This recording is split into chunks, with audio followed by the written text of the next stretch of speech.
Tatlong pangunahing lansangan sa Dagupan City ang tututukan ng Poso ngayong holiday season. Yan ang balitang tinutukan live ni Jasmine Gabriel Galban.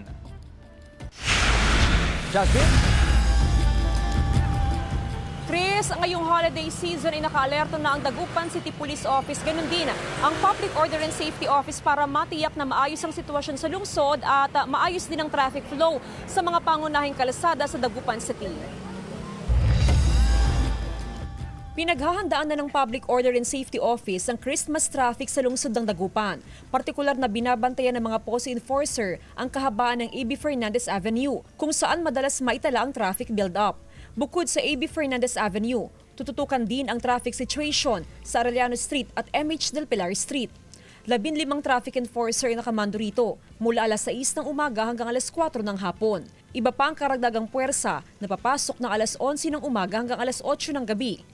Pag nakita natin hanggang gabi is mahaba pa yung traffic build-up ng kalsada, at siguro i-adjust natin yung oras ng mga idadagdag natin na habaan nila hanggang umabot sila hanggang matapos po yung traffic build-up dito sa kaban ng A.B. Fernandez po.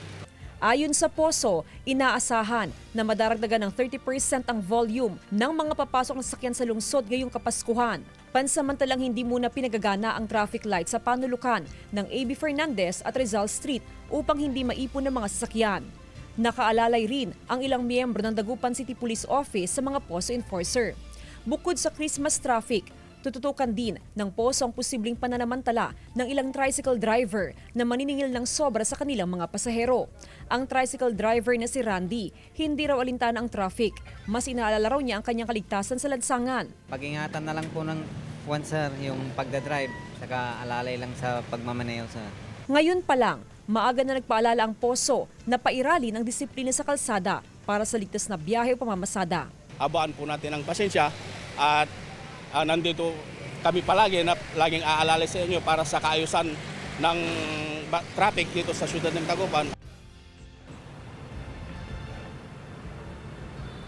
Chris, sa mga oras nga na ito ay banayad ang lagay ng trapiko sa A.B. Fernandez Avenue o sa may downtown area. Ito yung pinakabinabantayan, Chris, ng otoridad, ang corner ng Rizal Street at ng A.B. Fernandez Avenue. So sa mga oras nga na ito, ay bukod doon sa mga POSO personnel ay merong mga nakabantay o nag-a-assist na personnel from Dagupan City Police Office. Makikita natin, Chris, may bahagyang traffic build-up pero ayon sa otoridad, wala namang problema dahil tuloy-tuloy naman yung usad ng mga sasakyan, especially yung galing doon sa may M.H. Del Pilar, palabas ng Rizal Street, papunta naman sa may Perez Boulevard. Chris? Maraming salamat, Jasmine Gabriel Galban.